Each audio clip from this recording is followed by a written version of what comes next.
বিসমিল্লাহির রহমানির রহিম। আসসালামু আলাইকুম দর্শকবৃন্দ, কেমন আছেন? আশা করি ভালো আছেন, আমিও ভালো আছি। আজকে হচ্ছে শেষ রোজা। এই ভিডিওটা আরও আগে দেওয়া উচিত ছিল, আমি দিতে পারিনি সময়ের জন্য। তো আমি এখানে খাসির মাংস রান্না করতেছিলাম। খাসির মাংস, পরোটা আর চিংড়ি মাছ পটল দিয়ে রান্না করব। আর আজকে স্পেশালি আমাদের বাসায় গেস্ট আসবে ঈদ করার জন্য, দেখতেই পাবেন। আর যেহেতু পরে ভয়েস দিচ্ছি, আর অনেক দিন হয়ে গেছে, যেহেতু ভিডিওর বয়স হয়ে গেছে, বয়সই বলবো, তো সেহেতু বলে দিচ্ছি। আপনারা দেখতেই পেয়েছেন আমাদের বাসায় আমার ছোট মেজো ননদ আর মেজো ননদের 2 বাচ্চা, যেহেতু ও এসএসসি পরীক্ষা দেবে, তাই গ্রামের বাড়িতে আর যায়নি, এবার এখানেই ঈদ করলো আমাদের সাথে। আর আমরা প্রতি বছরই ঢাকাতেই ঈদ করি, তারপরে ঈদের পরের দিন বা 1 দিন 2 দিন পরে দেশে যাই।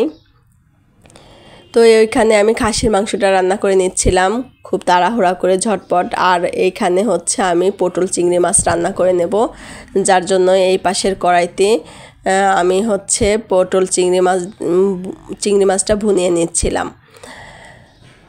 আর ইফতারির যেহেতু সময়, সেহেতু একটু ঝটপটই সব কিছু করতে হচ্ছে।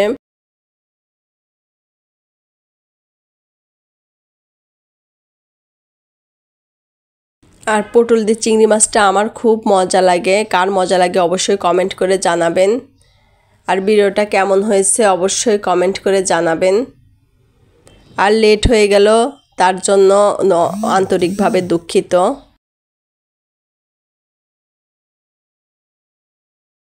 আসলে একবার এলোমেলো হয়ে গেলে সব কিছুই এলোমেলো হয়ে যায়।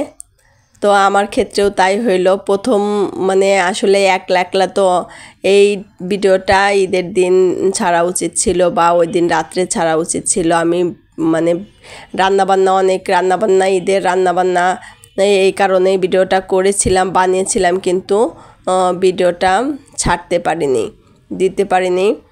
তো আপনারা একটু কষ্ট করে দেখে নেবেন আমি ঈদের আগের দিন শেষ রোজার দিন কি করেছি, সেটাই আপনাদের কাছে তুলে ধরেছি। আমি পটলটা সুন্দর করে গোটা গোটা করে কেটে নিয়েছি, আর উপরের হালকা আবরণটা তুলে নিয়েছি। এভাবে রান্না করলে খুবই মজা লাগে, আপনারা করে খেয়ে দেখবেন।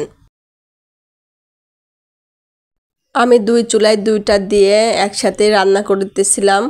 এক চুলায় মাংস দিয়েছি, আর এক চুলায় পটল চিংড়ি মাছ দিয়ে নিয়েছি।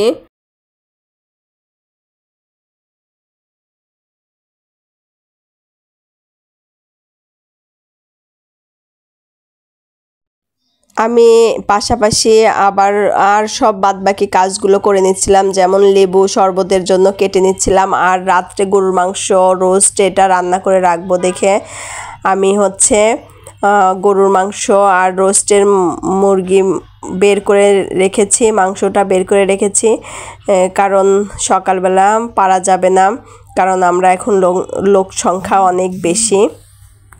প্রতি বছর যেহেতু আমরা 4 জন থাকি, সেহেতু কোনো ওই রকম ঝামেলা থাকে না। আর এবার মেয়েরা কাছে থাকার কারণে আমি একটু স্পেশালি সব কিছু রান্না করার চেষ্টা করতেছি।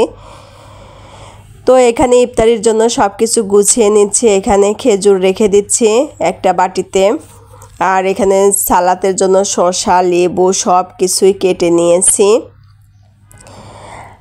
আর আজকে হচ্ছে যেহেতু বাসায় লোক, তার কারণে আমরা একটু এলোমেলো খাবার, যেমন ভাত নিয়ে বসবো না, আগে রুটি পরোটা তারপরে ভাত, ডাবল আর কি একটু। ইতিমধ্যে আমার এই যে মাংস হয়ে গেছে, আর মাছটাও কষানো, চিংড়ি মাছটা কষানো হয়ে যাচ্ছে। একটু ঝোল দিয়েই নামিয়ে ফেলবো, কারণ সেদ্ধ হয়ে গেছে। জাস্ট আর কি পানি দিয়ে বলক দিলে হয়ে যাবে। তো মাংস এখানে হয়ে গেছে, আর আমি ঝটপট পরোটা বানিয়ে নিচ্ছিলাম। পরোটার খামিরটা আর কি মাখিয়ে নিচ্ছি।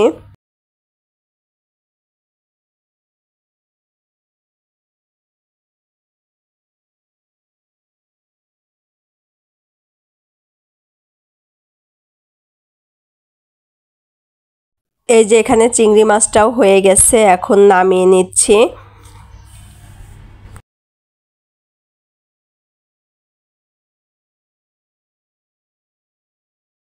এখানে বড়াটার খামিরটাও মাখানো হয়ে গেছে। আর এখানে বড়া ভাজার জন্য আমি সব কিছু প্রসেস করে নিয়েছি। আর ছোট আপা যেহেতু ঘরে এসে পড়েছে ইফতারির আগে আগে, আপু বলতেছিল তুমি পরোটা বানিয়ে নাও, আমি বেগুনি আর বড়া ভেজে নিচ্ছি। তো আমি বললাম আচ্ছা ঠিক আছে, করলে সহজ হয়ে যাবে। তো আপু সব কিছু করতেছে। ফার্স্টে আমি বেগুনিটা দিয়ে নিচ্ছি। তো আপু বলতেছে রাখো আমি দিচ্ছি, তুমি পরোটা তাড়াতাড়ি বেলে ফেলো, টাইম নাই। তারপর আমি আপুর কাছে দিয়ে নিলাম, আপু সুন্দর করে ভেজে নিচ্ছে।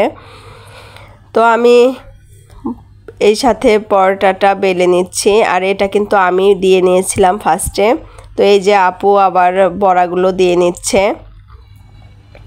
আসলে ওই যে কথায় আছে না, একের বোঝা দশের লাঠি, সবাই মিলে একত্রিত কাজ করলে কাজ খুবই সহজ হয়ে যায়। আমি বেলে দিচ্ছিলাম, আপু ভেজে নিচ্ছিল, আরও সহজ হয়ে যাচ্ছে কাজগুলো।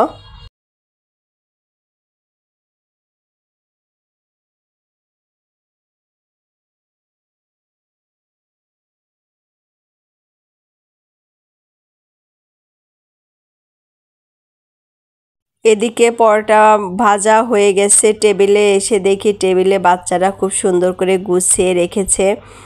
আবার ছোট্ট একটা হারিকেন লাইট ছিল, সেটাও বের করে নিয়েছে। এই যে প্লেট সব কিছু গুছিয়ে নিয়েছে। তো আমরাও চলে আসলাম, সব কিছু সুন্দর করে সাজিয়ে নেই। যেহেতু আজকে শেষ রোজা, 1 বছরের মনে চলে যাচ্ছে, তো খুবই খুশি আনন্দ নিয়েই বসেছি আমরা ইফতারি খেতে। অবশ্যই আপনারা কমেন্ট করে জানাবেন আমাদের শেষ রোজার ইফতারিটা কেমন ছিল। আর আমার কাছে অনেক ভালো লেগেছে, অনেক মজা লেগেছে। এবার শেষ রোজা, ঈদ স্পেশাল গিয়েছে, শ্বশুরবাড়ির মজা, মানে সব মিলিয়ে অসাধারণ ছিল।